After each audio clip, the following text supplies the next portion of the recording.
One celebration. One moment where the ground beneath 100 feet simply ceases to exist. It is supposed to be the pinnacle of a new beginning, the ultimate high of a human life. But beneath the music, the laughter, and the white lace, a structural and psychological shadow is waiting to lengthen. When hidden dangers lurk behind perfect plans, the cost of the dance is higher than anyone can imagine. From defective welds in a California vineyard to a silent construction flaw in a Jerusalem dance hall, and from a tuxedo-clad killer in New Jersey to a freak accident on a Brazilian beach, these are the moments where the celebration stopped forever. Today, we examine the forensic details of 11 wedding days that transformed into unthinkable tragedies. These are the stories of the people who went to celebrate love, but never made it home. This is the story of the deadliest civil disaster in Israel's history.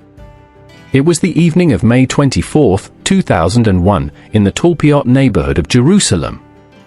Karen and a soft drawer had chosen the Versailles wedding hall for their reception, a third-floor venue known for its spacious dance floor and modern aesthetic. By 10 p.m., the atmosphere was electric. Over 700 guests filled the room, centered around a high-energy traditional dance set. But the floor beneath them was a ticking clock. The building had been constructed using the Palkalt method, a cheap, lightweight system involving thin layers of concrete poured over ribbed metal plates and internal voids. While it allowed for rapid construction, it lacked the internal structural integrity required for a high-occupancy event space. Weeks prior, staff had noticed a slight sag in the third floor. Rather than investigating the structural load, the solution was simple and catastrophic. The floor was leveled out with more grout and filler, masking the warning sign while adding even more dead weight to a failing system. As the clock struck 10:50 p.m., the band shifted into a high-tempo song. Hundreds of guests converged on the center of the room. The rhythmic, synchronized jumping of the crowd created a harmonic resonance, a lateral and vertical force that the compromised Palkal floor could no longer dissipate. Footage from a guest's camcorder captured the precise moment of failure. There is no sound of cracking wood or snapping beams. Instead, the center of the dance floor simply vanishes. In a fraction of a second, a 200-square-foot section of the third floor sheared away from its supports. Karen, Asaf, and hundreds of their loved ones were plunged into a void. As the third floor fell, its massive weight pancaked through the second floor, and then the first, creating a 3-story deep pit of jagged concrete and twisted metal. The silence that followed was broken only by the sound of dust settling and the screams of those clinging to the remaining edges of the floor. First responders arrived to a scene of total structural compromise. 23 people, including the groom's 80-year-old grandfather, died in the collapse.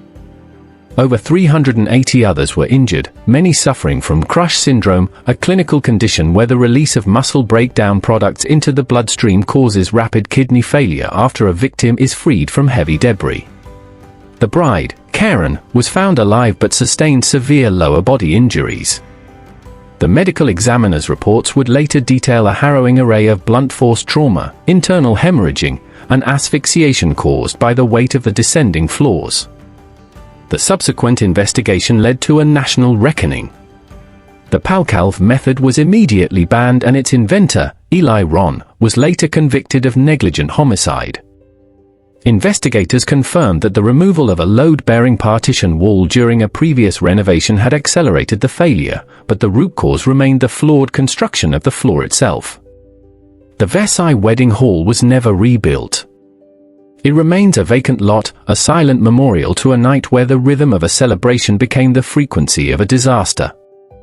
It serves as a permanent reminder that in the world of structural engineering, there is no such thing as a minor instability. While some tragedies are born from structural failures and physics, others are the result of a much more calculated, human malice. In Ridgefield, New Jersey, the morning of September 26, 1999, was supposed to be the culmination of a hard-won journey toward peace for 39-year-old Gladys Ricart. After years of navigating a turbulent and abusive relationship with a successful local businessman, Gladys had finally found safety. She was set to marry her new fiancé that afternoon, and her home was filled with the frantic, joyful energy of a bridal party in its final stages of preparation. Gladys stood in her living room, a vision in white lace and silk, surrounded by her bridesmaids and her 20-year-old son, Davis.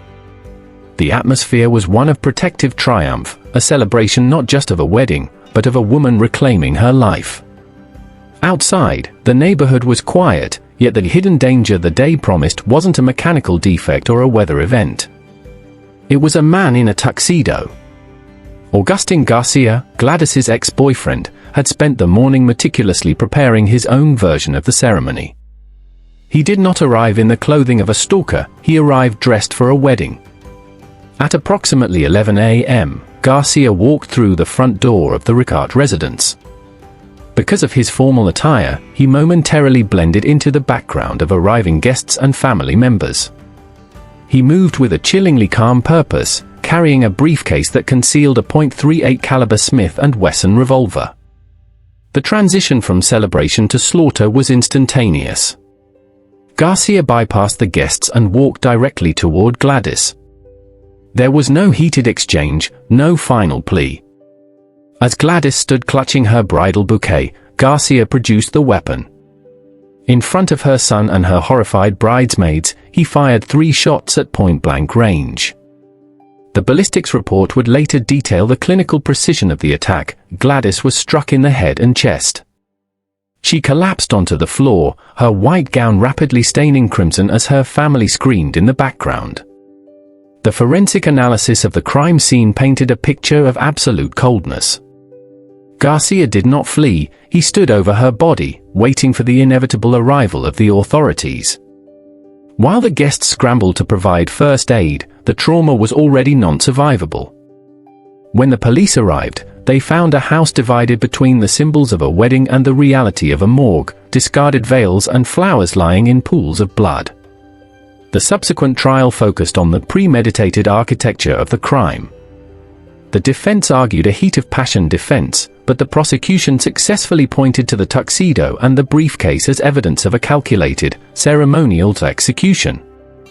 Garcia was sentenced to life in prison, but for the Ricard family, the investigation yielded a different kind of life sentence. The image of the tuxedo-clad killer remains a dark milestone in the history of domestic violence, proving that sometimes the most dangerous guest at a wedding is the one who refuses to let the past stay buried. The house in Ridgefield was cleared by evening, leaving behind a neighborhood haunted by the memory of a bride who was executed while waiting for her carriage. While the murder of Gladys Ricard was an execution by an outsider looking in, some tragedies originate from within the very union being celebrated. In Tay-Ote, Indiana, the evening of October 5, 2014, was supposed to be the start of a prestigious new chapter for Kelly Ecker and Dr. George Scott Sampson. Scott was a successful anesthesiologist, and their wedding had been a lavish affair held at a sprawling estate, a calculated display of wealth and professional success. But as the final notes of the reception music faded, the structural shadow of the relationship began to widen behind closed doors. The transition from the public performance of love to private violence occurred with staggering speed. By 1 a.m., the guests were still trickling out of the property, some waiting for car services on the driveway, unaware that the mansion was about to become a forensic crime scene. Inside, the celebratory atmosphere had dissolved into a bitter, high-stakes confrontation. The core of the conflict was clinical and financial, a dispute over the prenuptial agreement. For Scott Sampson, a man used to the total control required in an operating room, the legal boundaries of the marriage had become a flashpoint of perceived loss. The technical breakdown of the following minutes was captured through a series of desperate 911 calls placed by Kelly. In the recordings, her voice is a sharp contrast to the serene bride seen in photographs just hours earlier. 911, what's the address of your emergency? Help me, 4205 North Creole, please. What's the address? 4205 North Creole. Okay, what's going on there? Please. Who is? My husband. What's his name? Scott Sampson.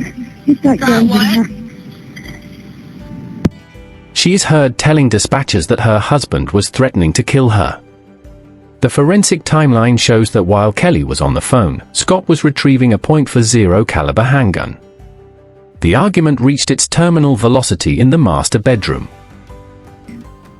911, what is the address of your emergency? 4205 North Creel. Okay, 4205 North Creel. 4025 North Creel. Hello? Hello? As the police were dispatched to the remote estate, the sound of gunfire shattered the quiet of the Indiana night. Scott fired multiple rounds at Kelly, striking her in the head and chest as she attempted to flee.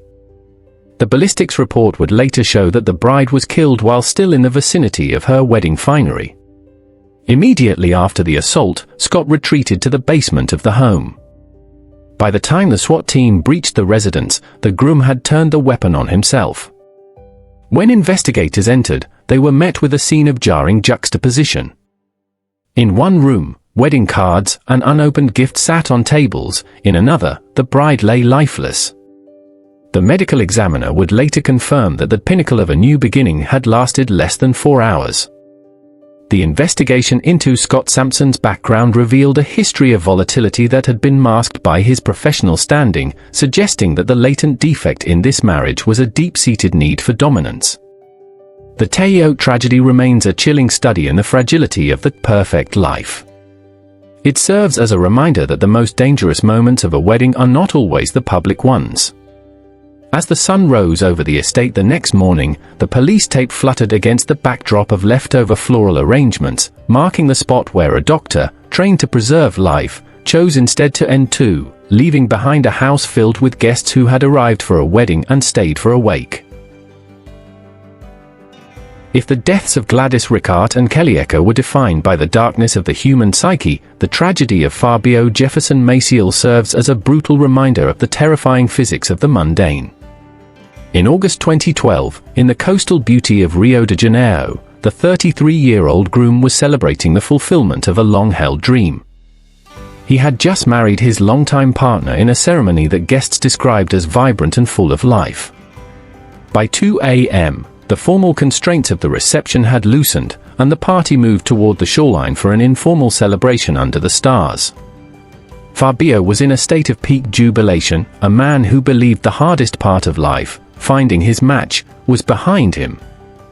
He was running along the sand, playfully chasing a bridesmaid in a moment of pure, unscripted joy.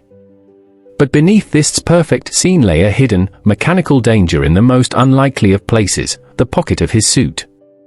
Fabio had tucked a glass beer tumbler into his trousers, an act of convenience that would prove to be a terminal oversight. The physics of the accident occurred in a heartbeat. As Fabio ran across the uneven terrain of the beach, he lost his footing and tripped. It was a common fall, the kind that usually results in nothing more than a bruised ego and sandy clothes.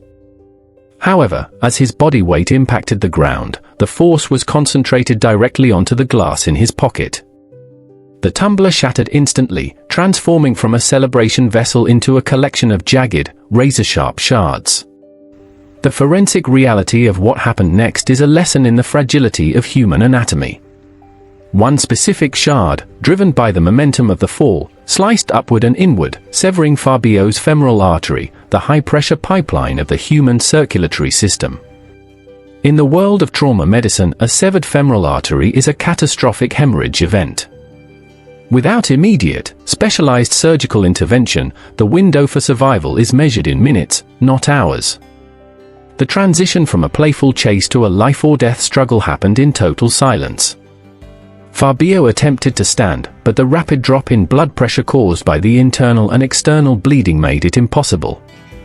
Guests rushed to his side, but they were met with a scene that defied the festive atmosphere. The groom was pale and losing consciousness as the sand beneath him turned a dark, heavy crimson. Emergency services were called, but the logistical challenges of the beach meant that by the time paramedics could reach him and initiate a tourniquet or fluid resuscitation, it was too late. He was pronounced dead before he even reached the hospital doors. The medical examiner's report would later confirm that the pinnacle of his life had been cut short by a single, 3-inch piece of glass. The investigation into Fabio's death yielded no criminal charges, only a haunting conclusion: it was a freak accident of the highest order. It serves as a clinical example of how a moment of high-energy celebration can be undone by the simplest of objects. As the sun rose over the Rio coastline the following morning, the wedding decorations remained on the beach, but the groom was gone, lost to a hidden danger that no one, not even the most careful of planners, could have seen coming. While the death of Fabio Maciel was a freak occurrence of physics on a beach, the tragedy that unfolded in Ball Ground, Georgia, on December 29, 2013, was a violent collision between vintage aesthetics and modern safety. Callie Dobson and Ryan Quinton had just concluded their wedding reception, a night defined by the warmth of family and the chill of a Georgia winter. For their grand exit, they chose a machine that embodied the era of classic Americana, a vintage 1976 Pontiac Firebird. It was meant to be the final, cinematic image of their wedding day, a high-speed transition into their new life together. As the couple drove away from the cheers of their guests, the hidden danger was not a mechanical defect in the car, but a conflict between the bride's attire and the vehicle's safety systems. Callie was wearing a voluminous wedding gown, a garment of intricate layers and lace that made the standard 3-point seatbelt feel restrictive and cumbersome. In a decision that would prove terminal, she opted not to wear the belt, allowing the gown to sit undisturbed as they sped down Highway 108. The forensic reconstruction of the next several minutes describes a loss of control that occurred with terrifying momentum. As the Firebird navigated a curve in the road, Ryan Quinton lost grip of the vehicle's stability. The car veered off the asphalt, striking an embankment. The technical results were catastrophic. The car was forced into a violent roll. Inside the cabin, Ryan was held in place by his safety restraints, but Callie, lacking any tether to the vehicle's frame, became a projectile. As the car flipped, the centrifugal force ejected Callie through the window. In a gruesome twist of physics, the car continued its roll, coming to rest directly on top of the bride. The pinnacle of her new beginning ended in a dark, rural ditch, pinned beneath the very machine meant to carry her to her honeymoon. By the time emergency responders arrived, the scene was a jarring juxtaposition of high-performance machinery and bridal finery. The medical examiner would later confirm that Callie died at the scene from asphyxiation and crush injuries. While Ryan Quinton was treated for his physical wounds, the investigation into the crash revealed a heartbreaking reality: the accident was survivable. The groom walked away because of a simple strap of nylon. The bride did not, because that same strap was deemed an inconvenience to her dress. The investigation eventually led to vehicular homicide charges for Quinton, though the true weight of the tragedy lay in the clinical simplicity of the failure. The case remains a haunting study in that safety versus style, the paradox. It serves as a reminder that even the most beautiful moments are governed by the unforgiving laws of kinetic energy. As the wreckage was cleared from the Georgia highway, investigators found scraps of white lace snagged in the charred metal of the Firebird, a permanent, physical record of a celebration that was overtaken by the shadow of a single, skipped precaution. While the death of Callie Dobson was a tragedy of a single missing restraint, the events of July 2016 in North Yorkshire, England, represent a total structural and human erasure. For Paul and Susan Doherty, the wedding day had been a culmination of a shared life, a celebration surrounded by their closest friends in the rugged, scenic landscape of northern England. After the vows were exchanged and the initial festivities concluded, the couple, along with two of their dearest friends, entered a vehicle to transit between locations. It was a routine journey on a familiar road, but in the world of forensic storytelling, the routine is often where the most absolute failures occur. The car was moving along a stretch of road near the village of Kirby Misburton, a path that required constant attention to the narrow lanes typical of the British countryside. Inside the vehicle, the atmosphere was one of peak emotional reward for people at the height of a life-defining celebration. However, the hidden danger was not found in the weather or a mechanical fault, but in a momentary, catastrophic lapse of lane discipline. For reasons the investigation could never fully clarify, perhaps a moment of celebratory distraction or a navigational error, the Doherty's vehicle crossed the center line. The physics of what followed were insurmountable. Approaching from the opposite direction was a 38-ton heavy goods vehicle, HGV. In a head-on collision, the disparity in mass between a passenger car and a fully loaded truck creates a kinetic energy mismatch that renders modern safety features like crumple zones and airbags almost entirely decorative. There was no time for evasive maneuvers. The impact was a total, instantaneous conversion of momentum into destruction. The forensic reconstruction of the scene was a grim study in finality. The car was virtually unrecognizable, reduced to a mass of compressed steel and shattered glass. Investigators and first responders arrived to find that the symbolic transition of the wedding day had been replaced by a scene of total casualty. All four occupants, Paul, Susan, and their two friends, were killed instantly upon impact. The medical examiner's report was a clinical ledger of non-survivable trauma, noting that the victims likely had no time to even process the impending collision. The investigation into the North Yorkshire double tragedy focused heavily on the driver's actions, but the conclusion remained hauntingly simple: a few inches of lateral deviation had resulted in the total loss of 4 lives. There was no survivor's guilt or recovery phase for the wedding party, as the core of the group had been extinguished in a single second. The wedding reception, which was supposed to feature a first dance and speeches of a long future, was instead replaced by a police cordon and the hum of recovery cranes. The event remains one of the most chilling entries in the annals of UK road disasters, a double tragedy that wiped out a new family at the exact moment of its legal inception. It serves as a stark reminder that the structural shadow of life is always present, even on a day meant to be built on the strongest of foundations.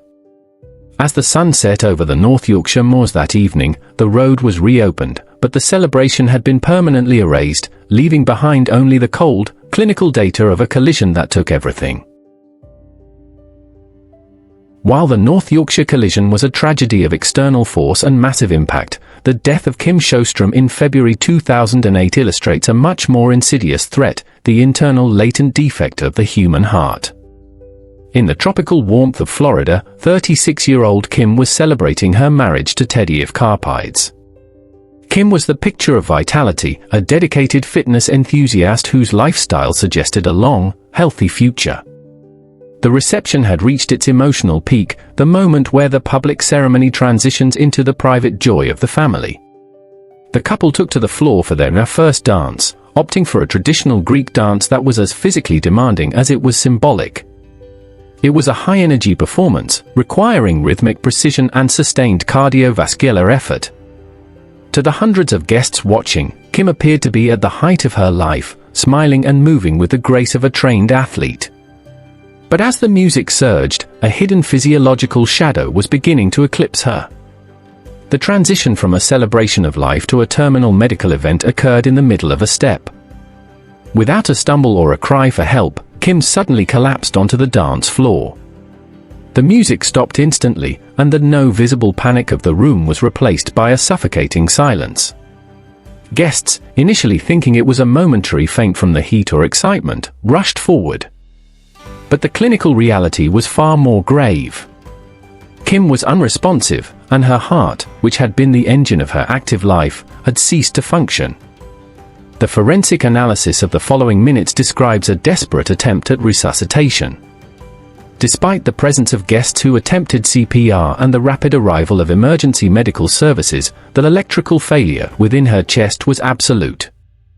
Kim was pronounced dead shortly after arriving at the hospital. The medical examiner's investigation would later reveal a shocking irony: the fitness enthusiast had succumbed to a sudden, undiagnosed heart condition, likely a cardiac arrhythmia or hypertrophic cardiomyopathy, that had remained dormant until the specific physical and emotional stress of the dance triggered a fatal event. The investigation into Kim's death confirmed that there were no environmental factors or external foul play. It was a purely biological failure, a perfect storm of genetics and adrenaline.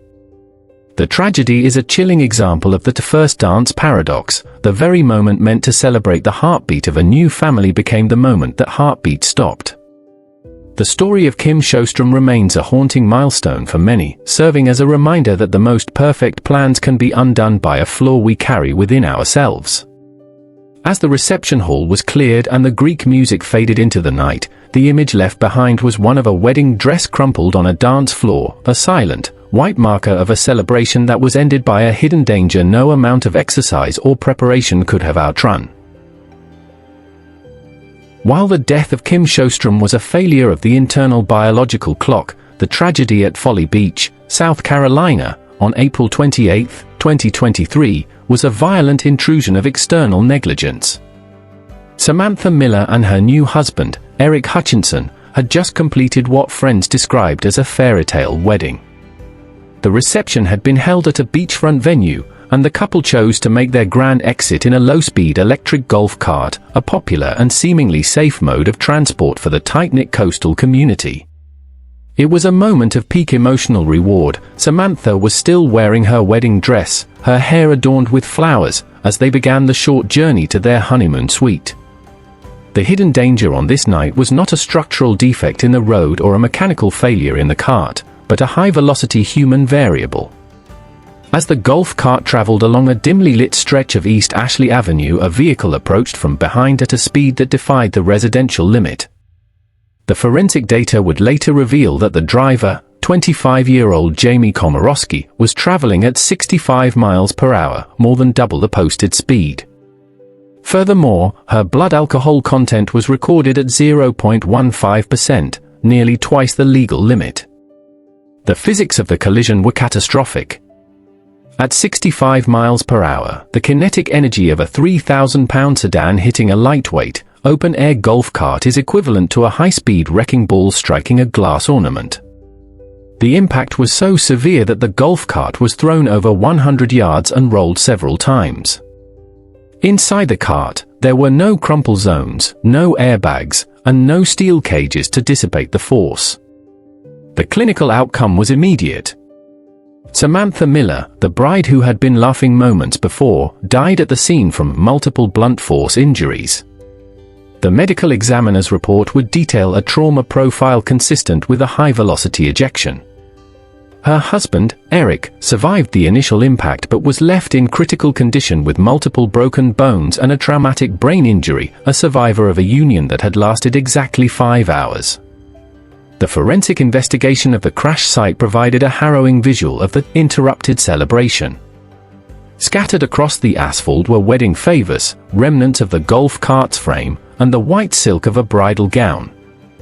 The pinnacle of a new beginning had been erased by a single, preventable decision made by a stranger. The driver was later charged with reckless vehicular homicide and several counts of felony DUI, but the legal resolution could not repair the structural shadow cast over the Hutchinson family. The Folly Beach tragedy remains a chilling study in how a day of meticulous, loving preparation can be obliterated by a moment of reckless abandon. It serves as a reminder that the perfect wedding plan is always at the mercy of the public environment. As the sun rose over the South Carolina coastline the next morning, the flowers from the reception were still fresh, but the bride they were meant for was already being processed as a statistic in a forensic ledger, a victim of a celebration that was ended by a force she never saw coming. While the Folly Beach tragedy was a collision of human negligence, the events of December 17, 2016, in Whittier, California, illustrate the terrifying, unpredictable weight of the natural world. In the serene setting of Penn Park, a wedding party had gathered for a moment of peak aesthetic reward, the formal photography session. The air was festive, the light was perfect for portraits, and the group, including the bride and her mother, 61-year-old Margarita Mohao, positioned themselves beneath the majestic canopy of a 100-foot-tall eucalyptus tree. That hidden danger in this scenario was biological and structural, hidden deep within the soil and the massive trunk of the tree. Eucalyptus trees are known for a specific physiological trait called sudden branch drop, but this event was far more absolute. After years of California drought followed by sudden, heavy rains, the root system of this particular giant had become compromised, a latent defect in the earth that gave no outward signal. As the wedding party smiled for the camera, the structural integrity of the tree reached its terminal breaking point. The transition from a joyful pose to a scene of carnage occurred with a low, visceral groan of wood and earth. Without the warning of a storm or a high wind, the 100-foot Titan uprooted and plummeted toward the group. The physics of the descent were undeniable. Thousands of pounds of living timber accelerated toward the guests, leaving them no time for evasive action. The tree struck the center of the wedding party with a force that shattered park benches and buried the celebratory finery in a mass of leaves and heavy limbs. The forensic outcome was a grim study in mechanical trauma. Margarita Mohao was positioned directly beneath the primary weight of the trunk. The medical examiner would later confirm she was killed instantly, her pinnacle as the mother of the bride ending in a split second of catastrophic blunt force. Beside her, the scene devolved into a chaotic rescue mission. Guests in formal attire, their hands stained with dirt and blood, desperately clawed at the bark and attempted to lift the massive branches to reach those trapped beneath, including a 4-year-old girl who suffered critical head trauma. Paramedics arrived to find a scene that looked like a localized war zone. The symbolic transition of the wedding day had been replaced by triage. The investigation into the fall revealed that the tree had been oversaturated and top-heavy, a victim of its own growth and environmental stress. The city was later forced to settle a multi-million-dollar lawsuit, but the clinical data could never account for the psychological erasure of what should have been a family's happiest memory. The Whittier tree collapse remains a haunting entry in the annals of freak disasters. It serves as a reminder that even the most manicured environments carry the shadow of the unpredictable. As the sun set over Penn Park that evening, the heavy equipment arrived to saw through the trunk that had claimed Margarita's life, leaving behind a scarred landscape and a bridal party that had gone to a park for photos and left with the weight of an unthinkable tragedy. While the tragedy in Whittier was caused by the massive weight of a falling natural giant, the event in Manchester, England, in April 2008, was driven by the opposite physical force, the sudden, violent lifting power of the wind. For 64-year-old Shirley Adams, the wedding of a family member was an afternoon of domestic comfort. The reception was held in a private garden, a setting designed for intimacy and multi-generational play. To entertain the younger guests, a large inflatable bouncy castle had been erected, a standard fixture of suburban celebration that, in a forensic sense, is nothing more than a giant, unweighted sail. The hidden danger on this spring afternoon was a meteorological phenomenon known as a microburst or a sudden high-velocity gust.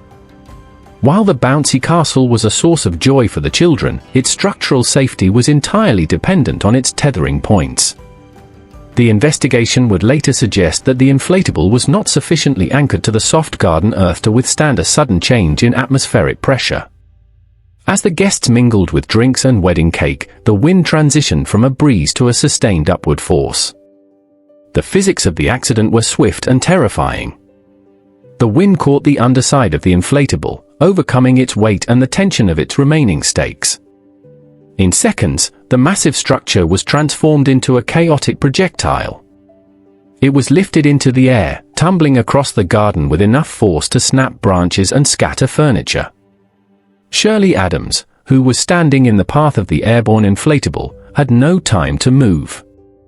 The transition from a backyard party to a fatal trauma scene occurred in full view of the wedding guests.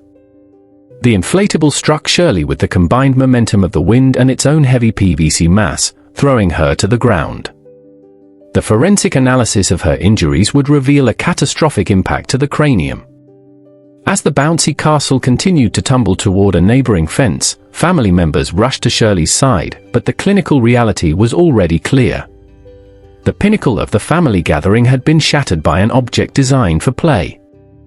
Emergency services arrived to find a scene of surreal devastation. The medical examiner later confirmed that Shirley died from massive head injuries sustained during the impact. The investigation into the incident triggered a national conversation in the UK regarding the latent defects in the hire-and set-up industry for inflatables, leading to stricter safety standards and mandatory anchoring protocols for private events. The Manchester tragedy serves as a chilling example of how the most innocent elements of a wedding, the toys, the garden, the breeze, can align into a terminal sequence. It reminds us that structural integrity applies not just to the buildings we stand in, but to the temporary structures we trust with our lives. As the wind died down that evening, the garden was left in a state of eerie stillness, the deflated colorful plastic lying across the lawn like a discarded shroud, marking the spot where a celebration was carried away by a single, invisible gust. While the Manchester tragedy was a failure of external anchors and weather, the death of Torres Davis in Omaha, Nebraska, on June 19, 2023, represents the ultimate internal failure, a biological event so sudden that it bypassed every safety protocol and professional preparation. At 48 years old, Torres had just reached the emotional summit of his life. He had stood before his friends, his children, and his bride, Johnny Mae Davis, to exchange vows in a ceremony that guests described as a long-awaited triumph of love. But as the couple transitioned from the altar to the traditional post-ceremony photography session, a silent, latent defect within Torres' circulatory system was reaching its terminal state. The hidden danger in this case was a pulmonary embolism, a massive blood clot that had likely formed in the deep veins of the lower extremities before migrating through the heart and into the lungs. In the world of clinical pathology, this is known as a silent killer, an event that can be triggered by nothing more than the physical and emotional stress of a high-stakes day. As Torres smiled for the cameras, the clot became a literal plug, obstructing the flow of blood to his lungs and causing his heart to enter a state of immediate, catastrophic failure. The transition from the pinnacle of a new beginning to a medical emergency took less than a second. Just 1 hour after saying "I do," and before the reception had even officially commenced, Torres suddenly collapsed on the pavement in front of the church. The image was a jarring reversal of the wedding's opening, the groom, still in his formal attire, lying motionless as his bride, still in her white gown, screamed for help. There was no visible panic in the moments before, there was only the sudden, absolute cessation of life. The forensic timeline of the rescue attempt was a study in tragic futility. Despite the immediate intervention of bystanders and the rapid arrival of emergency medical teams, the mechanical obstruction of the embolism meant that his heart could not circulate oxygen, no matter how much effort was applied. The medical examiner would later confirm that Torres' heart had simply stopped, a total systemic shutdown caused by a clot that had traveled with him through the most important hour of his life. The investigation into Torres' death yielded no negligence or environmental cause, it was a purely physiological erasure. The event left the Omaha community in a state of shock, as the celebration was permanently cancelled before the first toast could be raised. It serves as a haunting final entry in that structural shadow of wedding day tragedies, a reminder that the most significant day of a person's life is still subject to the cold, clinical laws of biology. As the sun set on June 19, the church was cleared and the reception hall remained dark. The story of Torres Davis remains a chilling testament to the fragility of the human condition. It proves that even when the venue is safe, the weather is clear, and the guests are loving, that pinnacle is never truly guaranteed.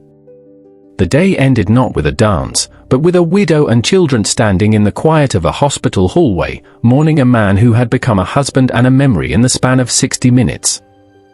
We often view a wedding as a fortress, a day protected by love, tradition, and meticulous planning. But as these 11 stories reveal, no celebration is immune to the laws of physics, the frailty of biology, or the unpredictability of human nature. The transition from the happiest day of a life to the darkest moment of a legacy can happen in a heartbeat, a single step, or a flawed weld. It serves as a haunting reminder, the pinnacle is never guaranteed. We must cherish the dance while the music is still playing, because the structural shadow is always waiting to lengthen.